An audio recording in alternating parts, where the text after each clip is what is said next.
serviteur de Dieu par la grâce. Et aujourd'hui, je voulais partager avec vous l'objet de ma foi. Actuellement, beaucoup de gens sont en train de me poser des questions. Pourquoi tu aimes beaucoup prêcher sur la foi?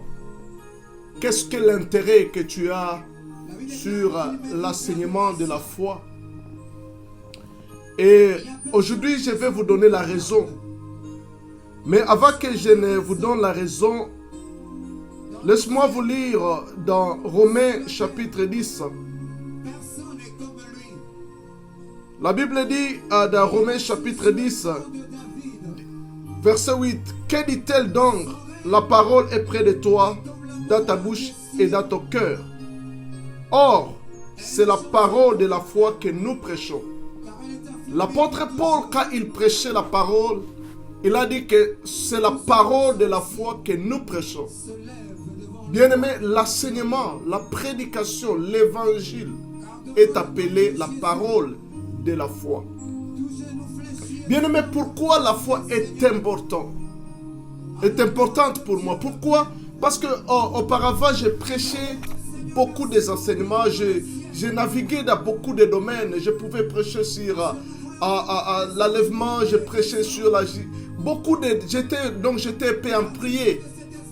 Mais vous savez, comme dans la médecine, il y a les généralistes et il y a aussi les gens qui sont des spécialistes. Tu peux être généraliste, mais les spécialistes soignent mieux parce qu'il est focalisé dans un domaine quelconque.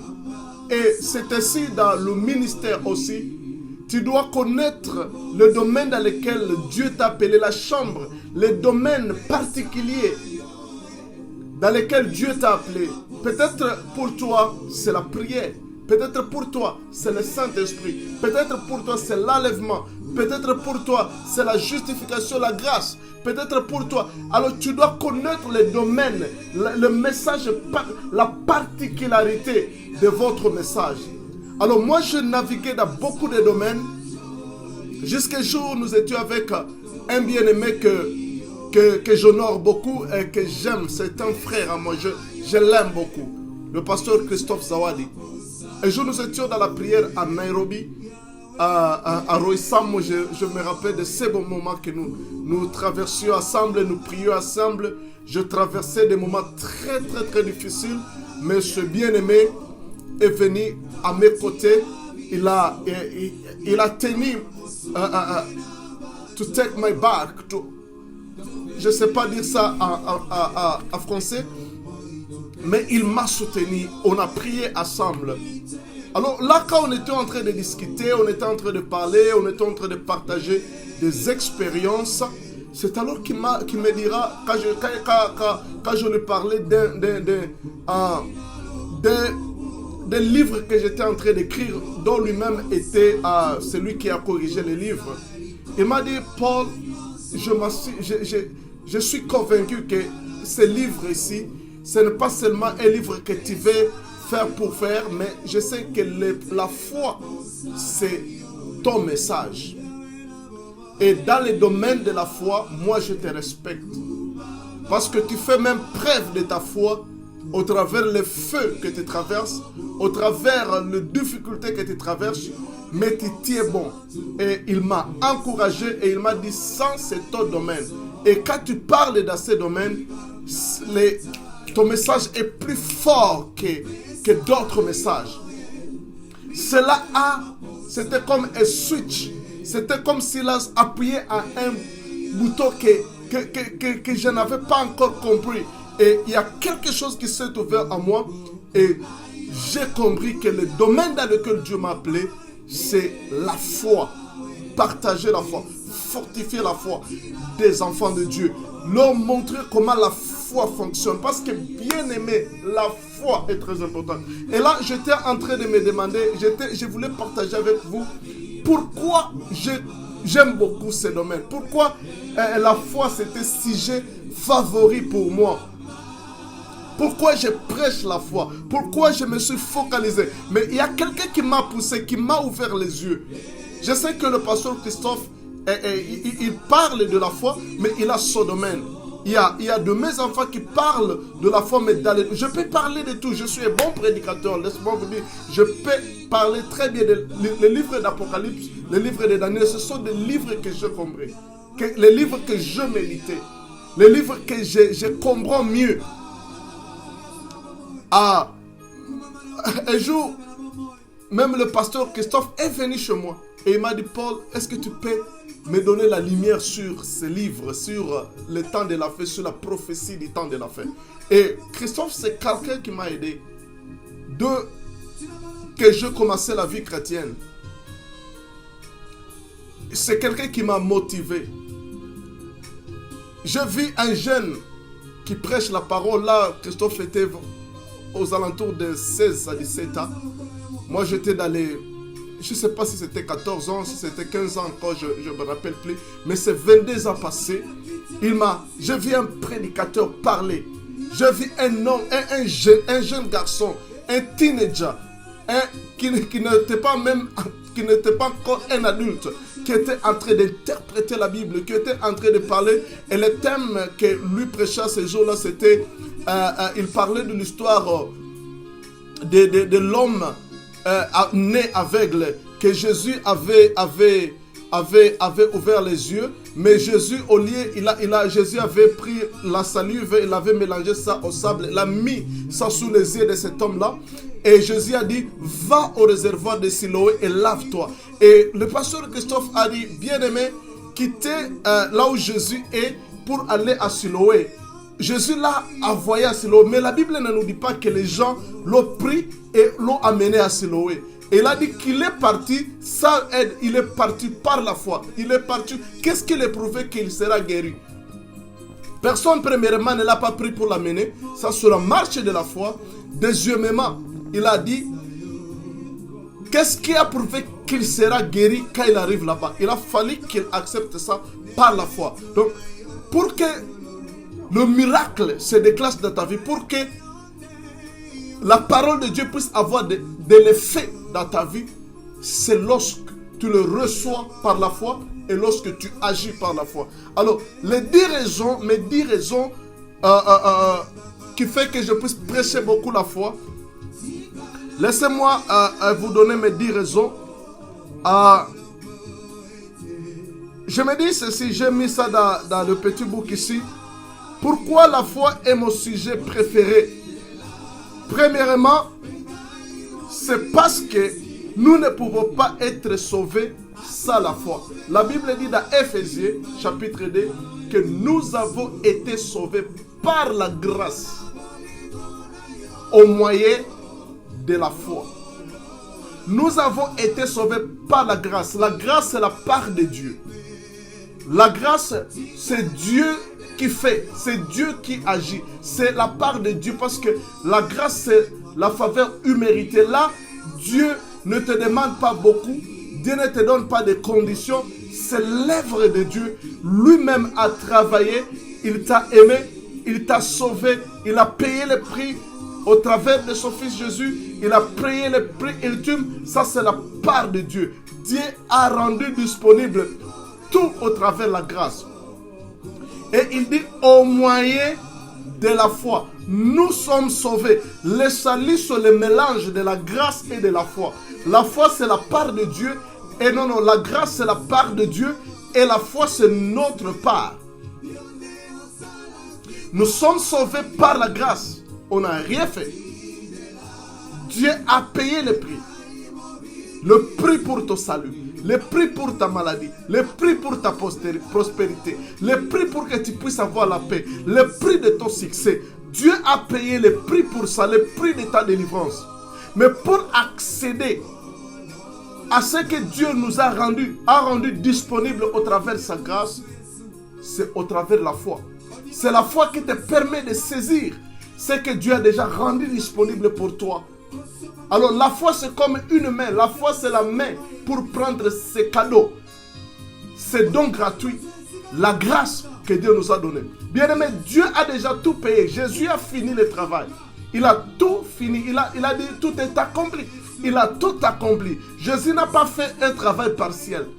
par sa mort, sa résurrection et son ascension, le travail a été accompli, le travail était parfait. Et en anglais, on parle de finish work. Il a fini son travail. Mais pour accéder à ça, bien aimé, c'est au travers la foi. Voilà pourquoi la foi est un sujet important. Pourquoi beaucoup de gens ne jouissent pas de ce que Dieu a déjà rendu disponible? Parce qu'au travers la grâce, Dieu a rendu disponible le salut. Le salut vient du grec satyrio. Satyrio en grec, ce n'est pas, c'est un paquet. C'est comme un paquet. Le salut, c'est comme un paquet qui est porteur de plusieurs choses. Dans le salut, nous trouvons le pardon du péché, la rédemption, la délivrance. Nous trouvons la paix, le shalom. Et shalom veut dire nothing broken, rien n'est je ne sais pas ça en français, pardon, je commence à perdre certains mots de français. Et il y a la prospérité, il y a tout ce que tu as besoin. Mais pour accéder à ce salut-là, le satyrio qui est porté de la rédemption, du pardon du péché, de la prospérité, de la paix, de tout ce que tu as besoin, c'est au travers de la foi. Voilà pourquoi la foi est très importante et la foi doit être bien prêchée dans les églises. Bien aimé, sans la foi, tu seras frustré. Sans la foi, tu ne sauras pas accéder à ce qui est à toi. La deuxième des choses qui me pousse pour prêcher la foi, c'est parce qu'il est écrit dans Hébreux chapitre 11, verset 6, que sans la foi, il est impossible de lui être agréable, d'être agréable en Dieu.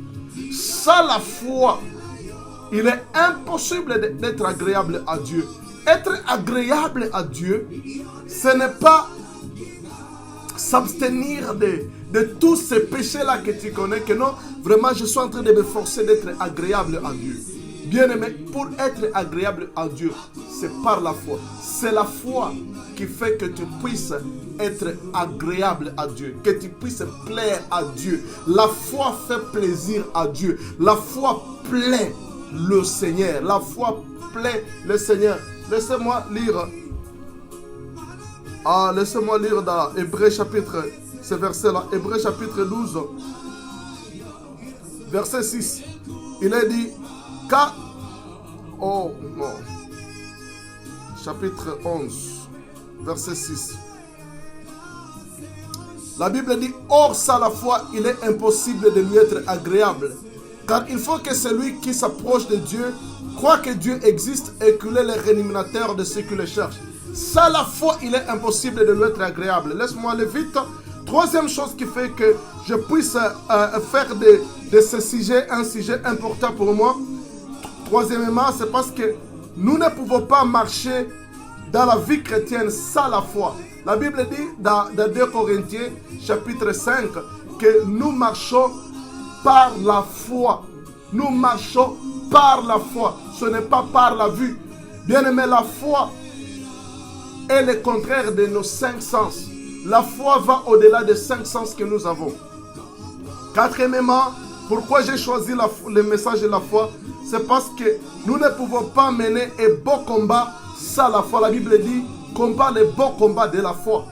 Pour faire un beau combat, pour être dans un vrai combat, c'est au travers de la foi. Ce n'est pas au travers de l'eau qu'on jette sur toi. Le beau combat de la foi, c'est le combat de la foi. Je n'ai pas le temps d'expliquer le combat de la foi. Cinquièmement, j'ai choisi la foi parce que nous ne pouvons pas vivre sans elle. La Bible dit, et mon juste, dans Habakkuk chapitre 2, et mon juste vivra par la foi. Vivre, c'est le contraire de mourir. C'est l'opposé de mourir. Bien-aimé, tu ne peux pas vivre sans la foi, tu vas mourir. Sans la foi, cette maladie va te tuer. Sans la foi, tu vas mourir dans la pauvreté. Sans la foi, tu vas mourir. Mais la Bible dit, mon juste vivra par la foi. C'est alors que tu verras quelqu'un qui est sous le lit des malades tenir tout en sachant que quoi, malgré la douleur, je vais me relever et continuer à vivre. Une sixième raison, tu ne peux pas vaincre le monde sans la foi. Et la Bible dit, et c'est par la foi que nous triomphons. contre le monde. 7. Nous ne pouvons rien recevoir de Dieu sans la foi. Nous ne pouvons rien recevoir de Dieu sans la foi. C'est la foi qui fait que nous puissions recevoir de Dieu. Le 8e raison, nous ne pouvons pas résister au diable sans la foi. La Bible dit résistez-lui par la foi et il fuira. 9e raison, la parole prêchée ne peut avoir aucun effet dans notre vie sans la foi. Hébreux chapitre 5.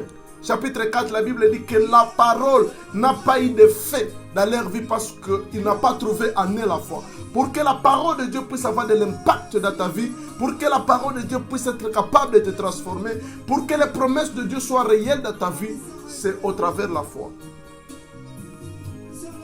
10e raison, la foi est l'arme estimée avant toute l'armure des chrétiens. La foi est appelée au-dessus. La foi est au-dessus de tous les armures du chrétien.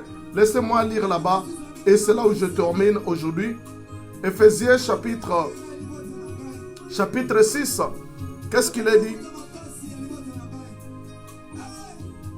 On nous parle des armures du chrétien.